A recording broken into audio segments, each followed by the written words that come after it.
Oi, boa noite, eu sou Sueli Militello e eu tenho aqui um recado para compartilhar com você aqui na Palavra de Deus, em 1 Reis, capítulo 17, diz assim: Elias prediz grande seca, corvos os sustentam. Então Elias, o tesbita dos moradores de Gileade, disse a Acabe: Tão certo como vive o Senhor, Deus de Israel, perante cuja face estou, nem orvalho, nem chuva haverá nestes anos, segundo a minha palavra. Veio-lhe a palavra do Senhor, dizendo: Retira-te daqui, vai para o lado oriental e esconde-te junto à torrente de Querite, fronteira ao Jordão. Beberás da torrente e ordenei aos corvos que ali mesmo te sustentem. Foi, pois, e fez segundo a palavra do Senhor, retirou-se e habitou junto à torrente de Querite, fronteira ao Jordão. Os corvos lhe traziam pela manhã pão e carne, como também pão e carne ao anoitecer, e bebia da torrente. Mas, passados dias, a torrente secou, porque não chovia sobre a terra. Então, aqui nós vemos aqui uma passagem que antecede a passagem de Elias, quando estava com a viúva que o sustentou, que Deus também tinha determinado que ela o iria sustentar, a viúva de Sarepta. E aí isso antecede. Então, primeiro, Elias vai dar uma palavra a Acabe para avisar sobre essa seca extrema, que no período que havia seca, os alimentos não eram colhidos e havia grande, fome, e por muitas vezes esses momentos, períodos de fome, eram onde Deus mais queria restaurar ou ensinar coisas aos povos, aos reis. Mas as pessoas, toda a face aqui da história, isso era feito e havia uma dificuldade por parte tanto do povo quanto dos reis de ter esse entendimento de que Deus não estava aprovando as coisas. E aqui então Elias ele recebe como ele estava vivendo ali segundo o desejo do Senhor, era realmente quem falava as coisas, era o profeta. Ele, quando chega então para Acabe, fala isso, avisa o que está por vir, e aí o Senhor já fala para ele se retirar, e para poder se esconder. Então aqui é isso que Elias tem como ordem do Senhor, que ele deveria ficar escondido. E escondido, como que ele iria fazer? Então aqui o Senhor ordenou a corvos, aos pássaros, os corvos que lhe trouxessem pão para que ele pudesse se alimentar, e a água que ele beberia da torrente. Então perceba como o plano do Senhor, já havia, quando ele envia Elias, ele já também envia uma forma de provisão, ele também envia uma forma de cuidado com Elias. Depois disso, quando começa ali um período de não chover mais, ele não poderia tomar mais água ali, ou seja, um tempo determinado que ele iria ficar naquele lugar. Depois ele iria ficar com a viúva, e essa viúva então o sustentaria, e que aí já é um outro momento onde realmente foi feito de forma sobrenatural isso, porque essa viúva também ela não tinha, mas o Senhor assim proveu para que sustentasse. E só que a gente ficando aqui nesta passagem, que o Espírito Santo foi ministrando ao meu coração, o que a gente aprende com esse momento de Elias e a vida toda dele? A gente entende a questão da obediência, a gente percebe que ele em nenhum momento ele questiona, em nenhum momento ele tenta ali se mover de uma maneira com o entendimento dele. Ele sabe que o plano do Senhor é muito maior, ele sabe que o plano do Senhor em todas essas coisas, nessa seca, em tudo isso que estava acontecendo, permissão de Deus para poder alertar e conduzir aquele povo a uma mudança, porque estavam completamente corrompidos através de Acabe e de Jezabel, que faziam com que eles adorassem, né? O povo adorasse a Baal e estava tudo muito corrompido. Então, o Elias sabia que tinha um plano muito maior do Senhor para fazer naquele momento e que ele era apenas uma peça para poder fazer com que aquele plano acontecesse, para ser usado nas mãos de Deus. Então, quando ele vai para lá, perceba que houve o tempo de ir, né, para poder estar diante ali do rei, né, que ali era o príncipe da terra naquele momento. Ele foi até ele, avisou, disse então, sendo usado por Deus, disse então o que era importante, para que sempre o aviso, ele é sempre para poder ter um conserto, né, como se fossem chances que o Senhor dá para aquelas pessoas se consertarem. Então ele foi, avisou isso, foi dada essa chance para que esse rei pudesse consertar, mas então ele sai. Deus então dá uma ordem para ele ficar escondido.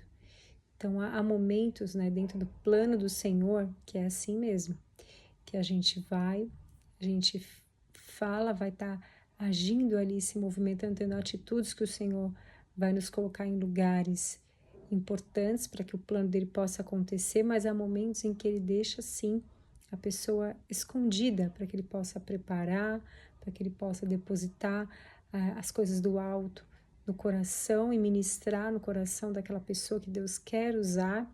Então há momentos sim que esse profeta ele ficou escondido, e foi mais de uma vez na história dele. Ficou escondido aqui, depois ali ficou com a viúva, que de certa forma também estava escondido, depois ele ficou, né, ali na caverna.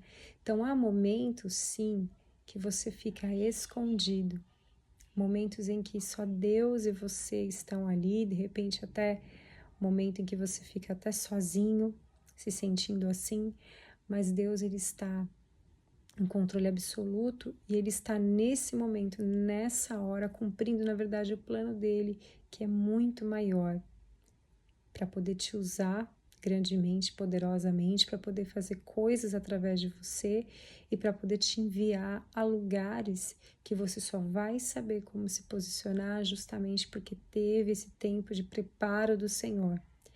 Então, essa passagem, assim como todas as outras na vida aqui de Elias, houve essa confiança dele por parte, uma confiança de um profeta, de uma pessoa que estava se relacionando com Deus, de saber que o Senhor sabia o que estava fazendo e que aquele sustento era o melhor sustento para ele naquele momento, para que hoje a gente pudesse ler essa história, meditar nessa história e ver como Deus agiu na vida dele para prepará-lo para aquilo que ele iria fazer, que ele iria para o monte depois, para poder reunir os profetas falsos, e Deus iria usar ele poderosamente para mostrar através da vida dele que ele era o Deus, que ele é o Deus verdadeiro e sempre será. Mas perceba que para isso Elias teve um preparo muito grande, passou por esses momentos de esconderijo, que com certeza não foi nada fácil. E por que escondido? Porque claro que Acabe, por conta de Jezabel, queria matar não só ele, como todos os profetas verdadeiros do Senhor.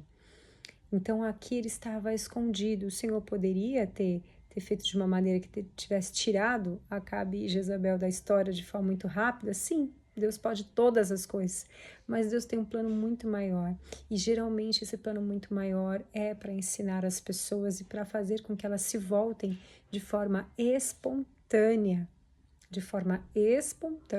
e não obrigatória, mas de forma espontânea, que se voltem aos seus caminhos, que se voltem ali à vontade do Senhor, que amem ao Senhor, mas de forma espontânea e não de forma obrigatória. Então aqui Elias, ele foi usado para isso, para poder fazer com que lá na frente, depois desse período escondido, Deus pudesse usar ele para que ele consertasse, mostrasse ali o caminho certo para um povo que estava completamente perdido. E da mesma forma que o povo judeu ali na época, dessa mesma forma que o povo de Israel, que hoje é o judeu, né? Na mesma forma que esse povo de Israel precisava desse conserto, e através de um homem de Deus que era verdadeiramente obediente, verdadeiramente confiante em Deus e tinha uma aliança de verdade, uma aliança que foi provada por Deus, porque esse também é o detalhe. Para ser de verdade, vai ser provado. Eu até, antes de ministrar isso, eu até confirmei assim, para ver se eu usava essa palavra, mas a palavra é essa mesmo, testes. São testes que são feitos para muitas vezes ver realmente se é verdadeira a tua disposição de ser usado por Deus, se é verdadeira a tua disposição de ter um relacionamento com Deus, ou se você só vai fazer isso nas épocas boas, nas épocas fáceis. Se você só vai fazer isso se você vê tudo muito claro, vê todos os milagres acontecendo, o fogo do céu caindo, ou se quando você tiver que ficar falando de frente a frente com o inimigo para levar alguma coisa, você ir. E quando você tiver que ficar escondido para fugir também da morte, você também vai e continua confiante no Senhor. Se é para estar ali sendo sustentado pelos corvos, por uma viúva, ou seja, em situações difíceis, se você ainda assim vai estar na disposição de ser usado por Deus, de ser usado. Então, aqui há sim uma pessoa que foi de certa forma provada, mas uma pessoa que acima de tudo foi sustentada por Deus e que o mesmo Deus que a chamou aqui, que chamou Elias, né?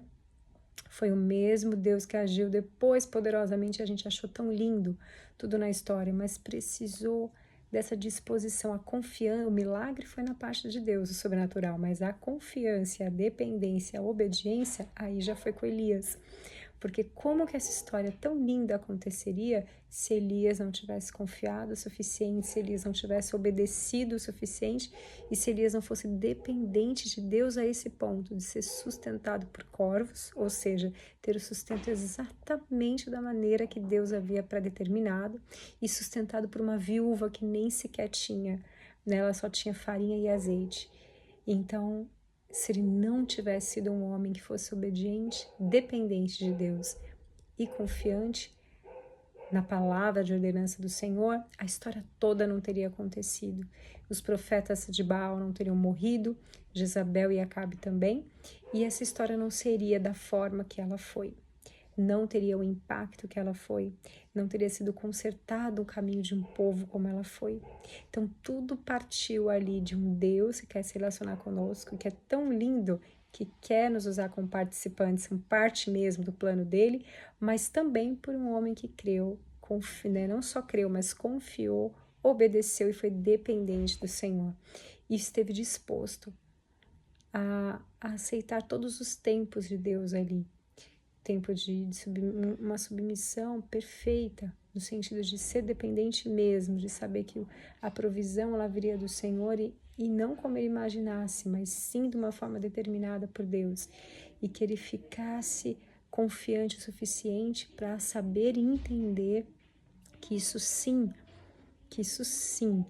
era algo que Deus queria ensiná-lo, que era algo que Deus queria que ele de certa forma fosse cada vez mais despertada essa dependência dele no Senhor, né? Porque somente ele ali, ao esperar aqueles corvos trazerem o pão no lugar que eu imagino que não tinha nada, ele pôde ver ali, né? O seu corpo, né? Com certeza, num conflito, eu acredito, como seres humanos que nós somos, de pensar de repente, né, na hora dessa espera dos corvos trazerem ali o seu alimento, de muitas vezes, ficar completamente impotente, essa é a palavra, porque era dependente daquele corvo mandado por Deus para entregar os pães, para entregar o alimento. E essa impotência é que vai trabalhando para que a gente seja de fato dependente e obediente de verdade. Então, que a gente possa ter esse nível, um nível de obediência, um nível de confiança e um nível de dependência, como Elias, ao ponto de nos esvaziarmos de nosso entendimento e entendemos o período que estamos vivendo. E dentro daquele período onde Deus determinou, olha, eu estou provendo, eu vou prover, eu sou na sua vida, eu que vou fazer. Não faça isso, não seja ansiosa ou ansioso, não mexa nisso agora, espere, sabe? Você ter aquela dependência a ponto de falar, sim, Senhor, é para ir, irei, não é para ir, não irei, é para aguardar, aguardarei, é para agir agora, agirei. E é que a gente tenha esse discernimento de sermos dependentes do Senhor a ponto de entender de forma leve o trabalhar de Deus nas nossas vidas e como Ele faz com o desenho da nossa história e como muitas vezes Ele faz e que a gente não precisa entender e muitas vezes nem tem que entender nada, assim como Elias, mas tem que fazer, obedecer e descansar no que foi dito, porque aí seremos verdadeiramente moldados por Deus e seremos verdadeiramente provados no sentido de sermos aprovados, né? Sermos canal mesmo, instrumento nas mãos de Deus, porque só dá para a gente ser usado de verdade num plano dele que é tão minucioso e tão rico, muito mais do que o nosso entendimento humano. Só dá para fazer isso as nossas vontades e muitas vezes nossos achismos forem anulados, porque senão a gente atrapalha o agir de Deus. Só da gente ler aqui a gente já percebe que se Elias tivesse se comportado com menos obediência, menos dependência, já teria atrapalhado completamente o agir do Senhor, que era um plano muito maior, entende? Para salvar um povo. Então, que eu e você, a gente possa ter o mesmo nível de dependência, se uma vez que a gente quer ser usado e que a gente diz, ó, Senhor, eu quero, faz, o controle da minha vida está em tuas mãos, faz o que o Senhor quiser, eu quero ser usado, eis-me aqui, envia-me a mim. Então, são coisas que a gente declara muito fortes e poderosas. E aí a gente tem que viver aquilo que a gente está falando e pedindo ao Senhor. Não é fácil. Eu digo que não é fácil. Não é mesmo.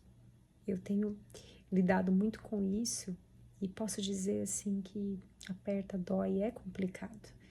Mas Deus requer isso de nós. Essa plena confiança, dependência e obediência. Ele requer. E se Ele requer, nós assim faremos, porque nós somos dele. Nosso amado, somos o nosso amado, sim, Ele é nosso. Então a gente vai fazer sim, conforme Deus quer. E vamos descansar numa palavra que Deus deu. Se tem promessa, fique em paz. Deus te deu uma palavra, faça. Se Ele deu para esperar, espere. Se Ele deu para ficar tranquilo que Ele vai prover, Ele vai prover. Então vamos ter esse nível de intimidade primeiro, buscar a presença do Senhor, buscar Ele acima de todas as coisas, se deleitar na presença dEle, se deleitar, aproveitar a companhia do Senhor, para que o mais Ele possa fazer. E com intimidade a gente possa compreender melhor o momento em que a gente está, não o plano maior de Deus, não o porquê Ele está fazendo. Porque muitas vezes a gente não vai entender e nem é para isso, mas que a gente possa pelo menos compreender o que é a nossa parte, porque o milagre sobrenatural, isso é com Ele. Então que eu e você, a gente possa ser moldados para a gente ser usados e sermos, assim como foi Elias, alguém de verdade, verdadeiro, que de todo o coração confiava mesmo em Deus. Que Deus abençoe cada um de vocês que está assistindo esse vídeo. Tenha uma manhã abençoada, em nome de Jesus. Amém.